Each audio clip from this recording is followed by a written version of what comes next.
Morning. Appreciate the presence of each one this morning. As you look around the audience, it's obvious that many of our own members are out of town this weekend. We wish them well. We know that the summer is drawing to a conclusion. Kids be going back to school and things like that soon, and people getting in those last-minute vacations. For those who are visiting with us this morning, I want to welcome you and hope we can encourage you. There may have been some things this morning that maybe you haven't seen before, that you have questions about, why we don't have musical instruments, why it is that we partook of the Lord's Supper, why it is that we do many of the things that we do. If you have questions about any of those things, we'd love to be able to sit down and talk with you about them. One of our traditions we have here is on the second Sunday morning of each month, we go through one of the lessons that our children are going through in our spiritual heritage curriculum. And this one this morning is particularly relevant to the overall picture of what our spiritual heritage curriculum is all about. And that is being able to place ourselves within the scheme of God's plan that He has had from the beginning of time. To see that our children do have a place in that, and there is a heritage that we're passing on to them that existed before time began and has been enacted and will carry them into eternity. And those are the types of things that should shape their character and shape their behavior when they meet with certain circumstances in life, particularly as we're going to be looking at this morning, when in a situation such as what Joseph was, that there's this great famine in the land and his own family is bound to die if something is not done. And Joseph finds himself in a position where he can do something for his family, and yet he's been forsaken by, it seems, the whole world, and he has a choice to make. So their lesson this week was God is good at bread. And it's more than just the idea that in the midst of this famine, his family would have something to eat. But there was going to be a sustenance that was provided for them that would preserve them alive because God had a bigger purpose in mind. So that's what we're going to be looking at this morning. Another tradition we have is if you're ready for your 3 key words this morning, you hold up your notebook. Let me see the notebooks this morning. Very good. Okay, here's your 3 words: story, situation, and salvation. There's a story that we're supposed to be able to tell. Our spiritual heritage is talking about the plan of God, and God had a plan, and it goes through the story of God's plan as it meets out through time. We as God's people should have a story to tell, an interesting story, one that is captivating and one that attracts men to Jesus Christ. That story is the same regardless of what situations we find ourselves in. We are still the same people of the story regardless of the situation. The situation only helps to shape the story. It only helps to give flavor to the story, but it does not change the story. And the story is about salvation. Every situation we find ourselves in, whether they're good or bad, gives us an opportunity to make a decision. And that decision is either going to be good or it's going to be bad. We're either going to take advantage of that situation to move it to salvation, or we're going to use it as an opportunity to tear down and destroy and to take vengeance.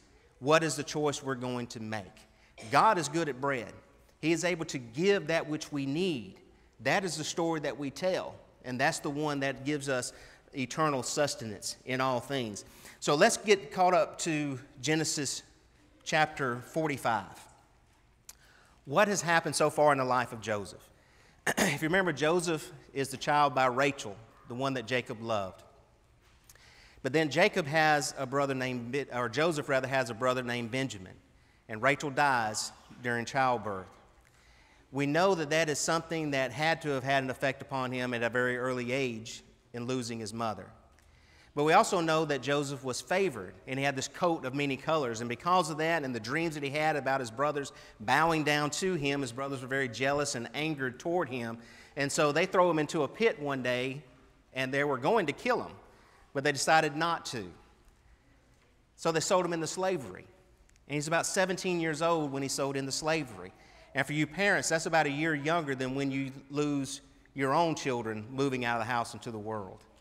And so at that young of an age, this man is put out there on his own in a land he does not know as a slave after being betrayed by his own brothers. He's put into the house of Potiphar where he's serving, and he rises to prominence. But while he's there in Potiphar's house, you remember Potiphar's wife makes advances toward him. And he doesn't give in to those advances because he says, how can I do this great thing, and sinning not just against his own master, but against God? No one's around. His own father doesn't even know he's alive. His family doesn't care. But because of his relationship with God, he says, I can't do such a thing as that. But he's falsely accused. He's thrown into prison. After a few years in prison, he begins to interpret people's dreams, and there's a baker and a cupbearer that he interprets dreams for. And he tells one that you're going to lose your life, the other you're going to be put back before the king, before Pharaoh. And he tells that cupbearer, when you go back before Pharaoh, you remember me. Well, he doesn't, and he stays in prison for another 2 years, rotting in a jail cell. But then he finally does get out. And then when he's before Pharaoh and interpreting these dreams, these weird dreams about these cows, these 7 cows that are fat, and these other 7 cows that are just homely. And he says, well, this is about 7 years of prosperity and how it is that we should be laying up for those 7 years of famine that are coming and how severe they're going to be. And so he rises to a position where he's second only to Pharaoh in the land. And he's laying up provisions. And after laying up those provisions, and 2 years into that, his family comes to him. His brothers come to him looking for bread to eat. And this is the moment that we read about. He's tested his brothers to see whether or not they're true. He tests his brothers to see if they'll give up Benjamin the same way that they gave him up early in life. He tests them by putting things in their satchels and seeing if they'll even return. And now that they've proven themselves, he reveals himself to them. And this is the moment. He is second in command only to Pharaoh, and he has before him his own brothers who threw him into a pit, who's supposed to kill him, sold him into slavery, forsook him when he was 17 years old, and now he's about 39 years old. And what's he going to do? That's the choice he's met with. And the thing that he says is remarkable. Go back to Genesis 45 and those verses that were read for us a few moments ago. Starting at verse 5 again, he says this, But now do not therefore be grieved nor angry with yourselves because you sold me here, for God sent me. God sent me before you to preserve life. 3 times he's going to say this. In verse 6, these 2 years the famine has been in the land. There's still going to be 5 more, he says, coming. And in verse 7, God sent me before you to preserve a posterity, a remnant. In verse 8, so it was not you who sent me here, but it was God. There's a few lessons I want us to gain from this, but understand that, again, Joseph had a choice that he could make. And why would Joseph make such a choice as that? I think one of the reasons that we can look at is that obviously Joseph seemed to have been taught something from a very young age. And I think there's a lesson to be taught about the value of good upbringing and just teaching children something from a very young age. He's 17 when he leaves home. Not of his own volition, of his own will, but he's 17. 17. You remember what it was like to be 17? You ever look at your kid at 17 and say, you are not ready for this world? Joseph is sold into slavery at 17 by his own brothers. He's falsely accused not long afterward of raping this man's wife. What would you do at 17? Would you have been prepared? Our spiritual heritage, the curriculum that we're going through is so that our kids can see that there is a plan that God has in place.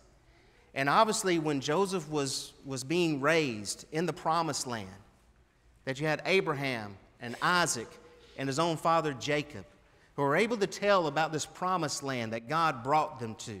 The story of Abraham and Sarah and having the child. The story of Isaac and wrestling with God, of Jacob and his ladder. And you have these stories that they could tell to their children to know that God is preserving something for us, that in us, in our family, specifically in our family, God of heaven has promised that all the nations of the earth are going to be blessed through our family. Obviously, Joseph had to have heard that. And Joseph's own dreams about his brothers bowing down to him would strongly suggest to Joseph, I would imagine, that he had a strong role to play in that promise that God had made. And that when you look at the ones who received the blessings, and even after it is that Jacob is going to bless his children after him, it is not always the firstborn who is given the blessing of carrying on that great promise of God. Joseph seems to know that he has a strong part to play in that plan of God. And that's one of the things that we ought to be teaching our children so that they can develop that proven character that they ought to have. And Joseph did indeed prove that that character. Think about him in Potiphar's house. Remember in Genesis 39, when he's in Potiphar's house, that everything that Potiphar had, Joseph was in charge of. And Joseph treated it fairly. He did not look at himself as being a poor slave, and because of that and being forsaken by everybody, that he was entitled to maybe take a little bit from his master, maybe take advantage of the position that he was given. When it was Potiphar's wife, this woman of prestige and honor, this was something that would have been very flattering to a young man, and he did not give in to that, having the passions and desires that young men are often dealt with. And why should he not? The way that he had been treated, the way he had been forsaken, maybe he felt that he was entitled to this. And what better way to slap the face of your master than to do something like this? And yet he didn't. One of the great lessons that we ought to be teaching our young people is you respect other people's property and other people's possessions. You respect and you treat with fairness those types of things. We live in a society that people are disrespectful, not just with their language, not just with the things they do, but the way in which they treat people, but also the way in which we treat things that belong to someone else. It's one of the lessons that we try to teach our young people when they're jumping on things and poking something in things. And I don't know how this piece of metal just happened to bend. It just happens all the time. But we try to teach them those lessons. You respect something that belongs to someone else. Our spiritual heritage, having that type of integrity and character is so very vital and important. We don't take advantage of people, and we're respectful of them. Romans chapter 5, verses 3 and 4. Romans 5, verses 3 and 4 is a passage that talks about how we develop a good character. And notice that in that passage, it talks about the tribulations and trials. Not only that, but we also glory in tribulations, knowing that tribulation produces perseverance, and perseverance, character, and character is what produces hope. That word character is very interesting because there's two different connotations in which the word character can be used.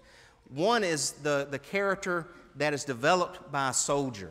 It's used in connection with a soldier that's been proven by battle.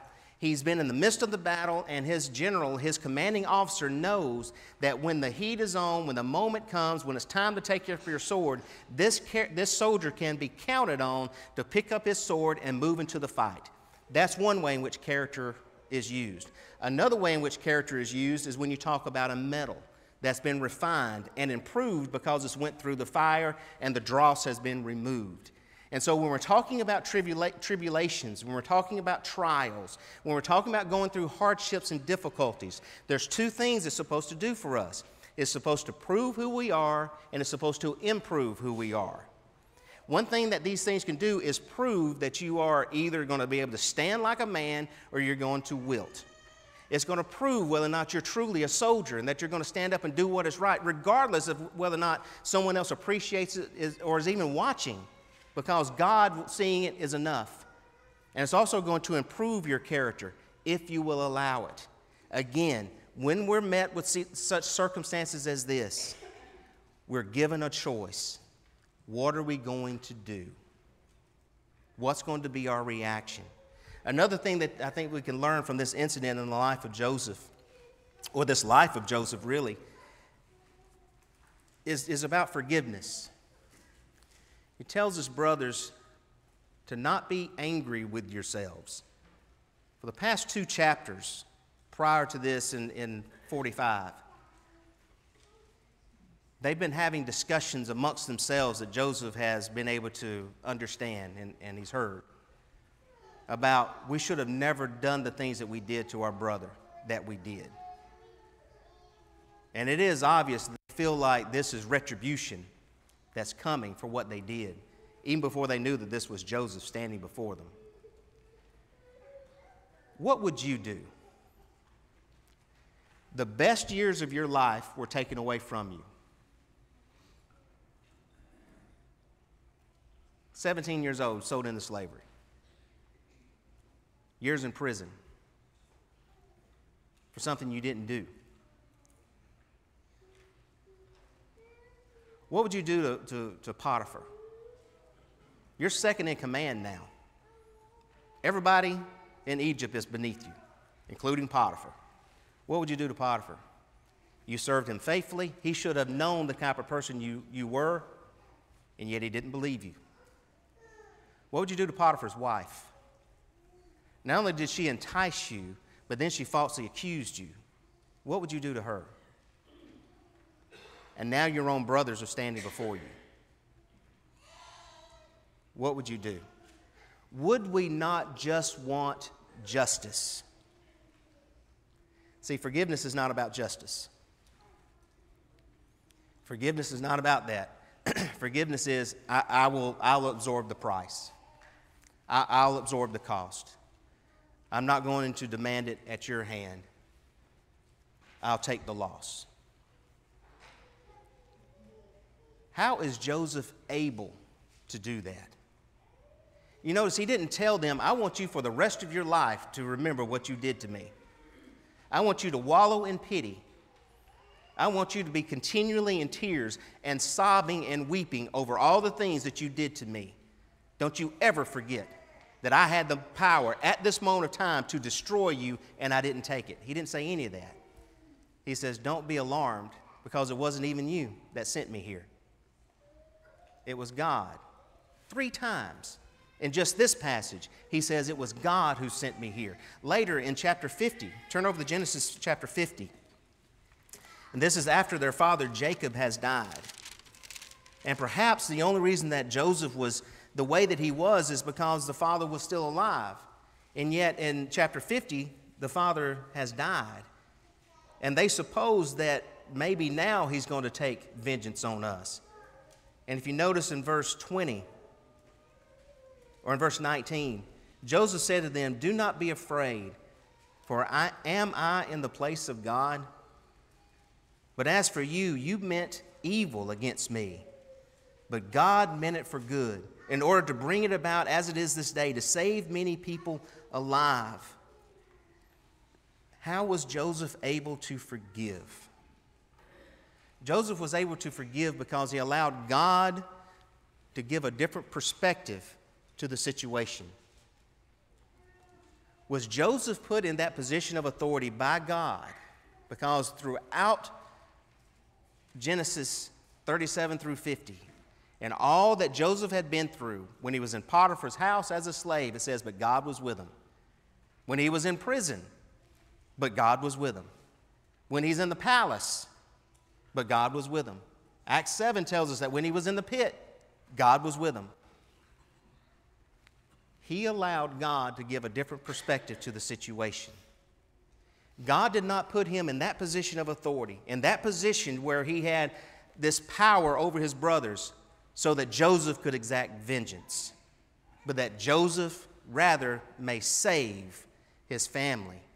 And brethren, as a result, save the lineage that led to Jesus Christ himself. That's why Joseph was there. We have to see that our lives touch so many different people and so many others. The reason that we have the power to forgive and the reason and the motivation to forgive is because of the sovereignty of God. Does God want us taking retribution and vengeance on other people for the wrongs that they did, that they are justly condemned for? Does God want us to take that vengeance? No, Romans 12 tells us that vengeance doesn't even belong to you. Never has, never will. It is not your place to take vengeance. And that is what Joseph said as well. Am I in the place of God? No. I'm supposed to use this situation for God's good, not for my own vengeance and retribution. 1 Peter chapter 2 gives us the example of Jesus Christ. And it says that when they struck him, when they reviled him, when they cursed him, he didn't do any of those things in return. And thank God that he did not, because he was in the just position where he could have. He could have called the 10,000 angels. He could have destroyed the world. He could have said none of them are worth it. Let's send another flood and go ahead and destroy them all again and start all over again. Could have done all those different things, but he did not, because God had promised that he was going to bring salvation. And because Jesus suffered and left us that example, and because Jesus did the things that he did, he showed how much he actually cared about the purpose and plan of God instead of his own pride and arrogance. That is what we have to see. Forgiveness is not weak. Forgiveness is difficult. It is hard. It is costly. And brethren, it is demanded. One of the things that we can learn from Joseph is that if we find it difficult to forgive other people, you're not going to always feel like it. The person who is getting off the hook is getting off the hook, and you're going to absorb the price for it. Because somebody has to pay, and the one who does the forgiving is the one who does the paying. So it's costly. But if you base it on the sovereignty of God, what is God trying to do? If I forgive you as Christ forgave me, I know what it did to me to consider Christ forgiving my sins. That's what brought me to Christ. If I forgive you as Christ forgave me, not as men forgive other people, but as Christ forgave me, is that not the drawing power of Christ to bring them to God? God is good at what he does, and that's why he gives us such a plan that entails things such as forgiveness, as we see here in Joseph. There are people who suffer, and they suffer so many things. And they suffer from things that were not their fault, that other people did to them. They suffer just because people are evil, because people like to take advantage. And they go through so much. And there are other people who don't go through anything. It seems like their life is full of nothing but blessings. They never go through a hard time. They never go through hardships. They never go through difficulties. And in that you can see the relationship that and the tension that may have existed between Joseph and his brothers. And that Joseph could have said, I've went through all these hardships and difficulties and everything, and you have not, for a moment it seems, considered, for 22 years, I have not seen my father. I've been suffering here for 13 years, and all these hardships and difficulties that are going on are because of you. And you've been in that promised land with our father, living it up. And now you come to me wanting something? You need something, and I'm the one that you want it from? Again, no matter where we are at in life, whether we've had the good times or the bad, a choice has to be made. What will we do with what God has given to us? What will we do with the position that we find ourselves in? We're going to use it for God's glory or for our own. Based on the sovereignty of God, it's a lot easier to forgive, especially when we allow him to give those events new meaning and new purpose. Notice, if you will, go to Genesis chapter 46. Genesis 46. Genesis 46, Joseph sends for his father Jacob so that the family might move to Egypt, because there's going to be a severe famine for 5 more years. One of the things that would be difficult about that is Abraham is told to leave the land of Ur, go to the land that I'm going to show to you. And Abraham's been dwelling in this land all his life. And then he has Isaac, the son of promise, and he dwells in the land for all these years. Then he has Jacob, and Jacob has been dwelling in the land for all these years. This is the land of promise, the land that God said, I'm giving to you, a land that's going to be flowing with milk and honey. And now it's in the midst of a severe famine, and he's being told, leave the land of promise, leave the land of milk and honey, and go to Egypt. Now, how would you feel if you were Jacob? Would that not make you fearful? Why should I leave the land? This is the land of my family. This is the land of my ancestry. This is the land of promise that was given to me by promise by God. Why should I leave it? But notice verse 3. Genesis 46 and verse 3. God speaks to Jacob, and he says, I am God, the God of your father. Do not fear to go down to Egypt, for I will make of you a great nation there. Remember how he makes that great nation? By hundreds of years of slavery and oppression. And he makes of them a great nation that way. But the first thing he says is this: I am God. You are not.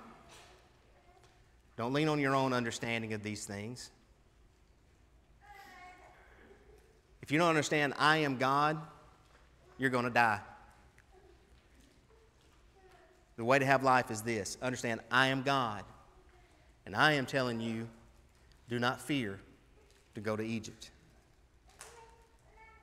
to leave the land of promise, to leave the land that was given to you, because I'm going to make of you a great nation while you're there. That is powerful to me. And I believe, brethren, that's one of the things that we just simply need to know. And I believe it's one of those things that should settle all arguments for us. We hear things often that we don't agree with, that we don't like, that doesn't make sense to us, where we would say, yeah, but I am God, is what Jehovah says. You are not. You lean on your own understanding and you're going to stay over here and you're going to waste away and die. I'm taking you to a place where there's bread, that you're going to be able to live, and to live for my purpose long afterward. I gave you the land. I can take it away from you, and I can give it back to you again. But know this, I am God. Do not fear. See, when you go through the Scriptures, there's many times where God has told His people to do a lot of different things that may not make sense. But one thing that God has always done is keep His covenant promises. And He was not going to break this one, even though He might be dwelling in another land. In Genesis 46 and verse 29, it says this, that Joseph made ready his chariot. This is when his father and the family are coming. Joseph made ready his chariot, and he went up to Goshen. This is where the children of Israel are now living, to meet his father Israel. And he presented himself to him, and he fell on his neck, and he wept on his neck a good while, because for 22 years he had not seen his father. So it's obvious that he would weep for a good while. God is able to make reunions and make them so very sweet. We know that when the Israelites were in the land of Goshen, that Israel itself was, or Egypt itself was suffering, but the children of Israel were prospering, even in the midst of all these things that were happening. And if you go down to Genesis chapter 47, Genesis 47 and verses 29 through 31, it says, when the time drew near that Israel must die, he called his son Joseph, and he said to him, now if I found favor in your sight, please put your hand under my thigh and deal kindly and truly with me. Please do not bury me in Egypt, but let me lie with my fathers. You shall carry me out of Egypt and bury me in the burial place, in their burial place. And he said, I will do as you have said. Then he said, swear to me. And he swore to him. So Israel bowed himself on the head of his bed. One of the lessons I think we can learn from this is that there's a greater prosperity that they were all looking forward to. And that no matter how good things were in Egypt, Jacob still understood, this is not where I belong. Don't bury me here. This is not where I belong. I belong in the promised land, so bury me there. You know, Paul makes the statement in Philippians 1 and verse 23 that to depart and go with the Lord is far better. I'm in a hard fix between the two, he says, whether to stay here and to work and remain in the labor with you or go on to be with the Lord, which he says is far better. And sometimes we look at that idea to be with the Lord is a resignation. Well, if I die, at least I go to be with the Lord. That we've resigned ourselves to that. Brethren, that's our desire. That's far better. It's great here. We enjoy the blessings. Brethren, we are blessed. No mistake. We are blessed beyond imagination with so many different things. But this is not where we belong. This is not where we want to spend eternity. There's something far better. Throughout the story of Joseph, what you see is that God is good at his plans. And God was giving bread, not just simply so they would have their stomachs filled, but that the souls of all mankind might be preserved. We need to see ourselves in that type of plan. We need to see ourselves that in our families, all the nations of the earth can be blessed. We need to see that we are able to preserve generations to follow by telling people, don't worry about this so-called promised land that you're living in, this fleshly land. There's something that's far better. Don't resign yourself, well, if I die, at least I get to go. That's not the idea. That's where I desire to go. Jacob says, don't bury me here. It's not where I belong. Let's look forward to the place that we belong. Submitting ourselves to God truly means that we don't look for how we can make ourselves comfortable. But it's really about how can we use the circumstances that we are in for the glory of God. Whether it be the pit, the prison, or the palace, it doesn't matter. Wherever we find ourselves, we can do all things for God's glory. So the question I'm going to leave with you this morning is this. is what will you do with what God has given you? I don't know if you're suffering. I don't know if you're going through hardships. I don't know if people have mistreated you and forsaken you and done you wrong, and you're here this morning because you're just at your wits' end. I don't know. I do know for most of us, we're probably going through good times, and that there's not a lot of things that we're worried about, and that we're blessed beyond compare. Understand we all still have the same choice. What are you going to do with what God has given you? Will you use not just your blessings, but also your hardships for His glory and for a greater purpose? If you're finding yourselves having trouble with that, if you want to be a child of God this morning, if there's something that you need that will help your spirit let go of the world that you're living in and desire that better country, that heavenly land that God's prepared for all of us, we want to help you. In whatever way that may be, please come as together we stand and sing.